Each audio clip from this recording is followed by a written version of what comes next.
بسم اللہ الرحمن الرحیم۔ سامعین، ایک حدیث پاک بڑی ایمان افروز سماعت فرمائیں۔ اس حدیث پاک کو حضرت جابر بن عبداللہ انصاری روایت کرتے ہیں رضی اللہ تعالیٰ عنہ کہ پیارے آقا صلی اللہ علیہ وسلم ہمارے پاس تشریف لائے اور آپ نے ارشاد فرمایا کہ میرے پاس میرا ساتھی، میرا خلیل جبریل علیہ السلام حاضر ہوئے ہیں اور انہوں نے یہ فرمایا ہے کہ اے محمد صلی اللہ علیہ وسلم، اس ذات کی قسم کہ جس نے آپ کو نبی برحق بنا کر مبعوث فرمایا ہے کہ بلا شبہ حق تعالیٰ کے بندوں میں سے ایک بندہ جس نے اللہ تعالیٰ کی 500 سال عبادت کی، اور اس عالم عبادت کی کہ سمندر کے اندر ایک پہاڑ تھا، اس پہاڑ کی چوٹی پر وہ اللہ کی عبادت میں مشغول رہا۔ اس پہاڑ کے نیچے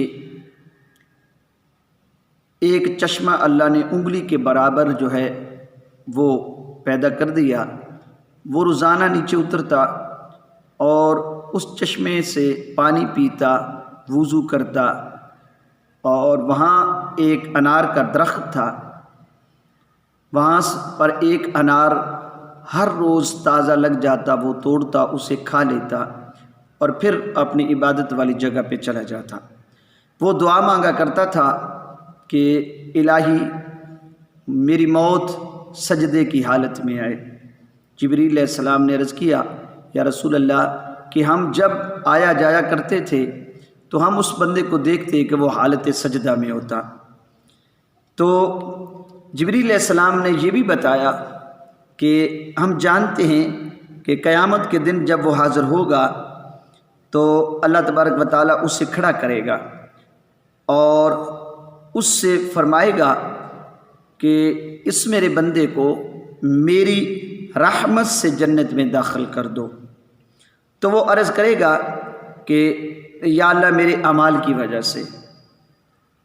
اس بات پر اللہ تعالیٰ فرشتوں سے فرمائیں گے کہ میرے بندے پر جو میرے انعامات ہیں، جو نوازشیں ہیں، جو نعمتیں میں نے اس کو دی ہیں، ان کا اور اس کے اعمال کا حساب لگاؤ۔ تو ایک بینائی اور آنکھ کی نعمت ہی اس کی 500 سال کی عبادت پر غالب آ جائے گی، اور جب یہ حساب ہوگا تو اللہ کریم حکم دے گا کہ اس بندے کو جہنم میں پھینک دو۔ جب فرشتے اس کو پکڑ کر جہنم کی طرف لے جائیں گے تو وہ فوراً چلائے گا کہ یا اللہ مجھے اپنی رحمت پر جنت میں داخل کر دے۔ تو اسے اللہ کی بارگاہ میں پھر کھڑا کیا جائے گا۔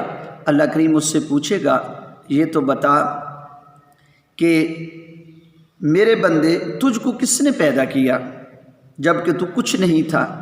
وہ بندہ عرض کرے گا، اے پروردگار تو ہی نے تو پیدا کیا۔ پھر اللہ تعالیٰ ارشاد فرمائیں گے کہ تیرے عمل کی وجہ سے تھا یا میری رحمت کی وجہ سے یہ تیرا پیدا ہونا؟ تو وہ کہے گا نہیں یا اللہ، اے پروردگار تیری رحمت سے۔ ارشاد ہوگا تجھ کو 500 سال تک اللہ تعالیٰ نے عبادت کی جو توفیق بخشی کس ذات نے عطا کی؟ وہ شخص عرض کرے گا، اے اللہ بے شک تو نے ہی تو بخشی تھی۔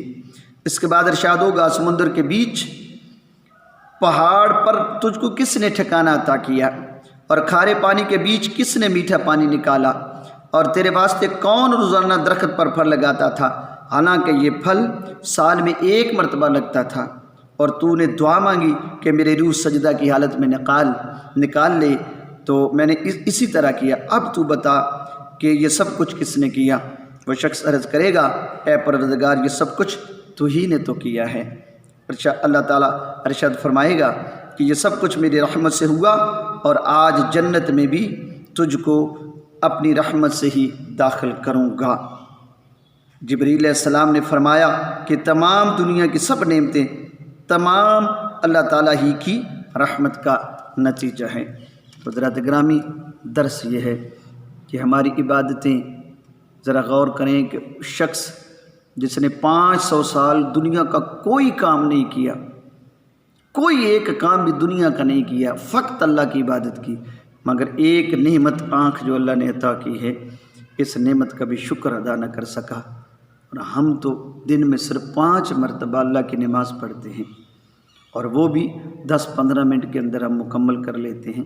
ذرا غور کیجئے کہ 500 سال کی عبادت اور ہمارا یہ 24 گھنٹے میں 1 گھنٹہ بھی اللہ کی عبادت کے لیے نہیں ہے، تو ہم اپنی اس عبادت پر کیسے فخر کر سکتے ہیں، کیسے اس پر اترا سکتے ہیں، اور کیسے کہہ سکتے ہیں کہ ہم عبادت کی وجہ سے جنت میں جائیں گے؟ نہیں، ہرگز نہیں۔ ہمیں اگر اللہ جنت میں داخل کرے گا، اور انشاءاللہ کرے گا، تو فقط اپنی رحمت کی وجہ سے کرے گا۔ ہمارے عمل کیا ہیں؟